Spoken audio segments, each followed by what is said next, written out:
Secretary of State Pompeo arriving in North Korea for the first time since the U.S. summit with Kim Jong Un.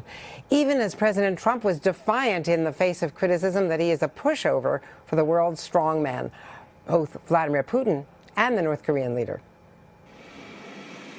Overnight, Secretary of State Mike Pompeo arriving in Pyongyang, tweeting while en route that he spoke with President Trump on the phone, who told him he believes that Chairman Kim sees a different, brighter future for the people of North Korea. Pompeo's third visit to North Korea, a high-stakes mission to nail down Kim's pledge to get rid of his nuclear weapons. Even as President Trump, in that raucous Montana rally Thursday night, slammed critics who say he's gone soft on the North Korean leader. So remember, they said he's too tough. He's going to cause a war. It's too tough. Now they say he's too nice. He's too nice. He's too nice.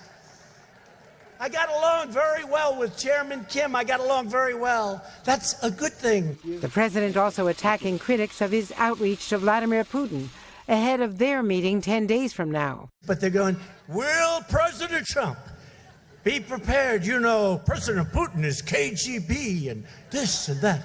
You know what? Putin's fine. He's fine.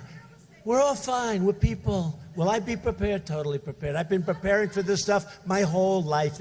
Angrily defending his art of deal-making, Mr. Trump has said North Korea is denuclearizing as promised. But NBC News has reported that U.S. intelligence agencies say the North is increasing nuclear fuel production at multiple secret sites.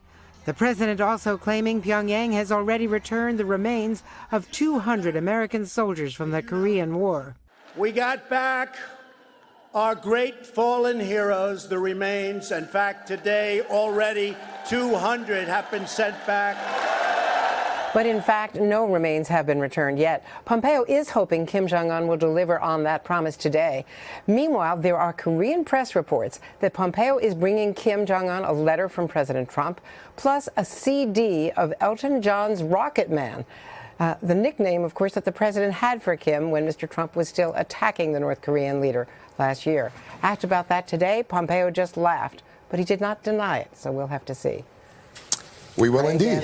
Andrea Mitchell for us in Washington. Andrea, thank you. Hello, Today fans. Thanks for checking out our YouTube channel. Subscribe by clicking that button down there and click on any of the videos over here to watch the latest interviews, show highlights, and digital exclusives.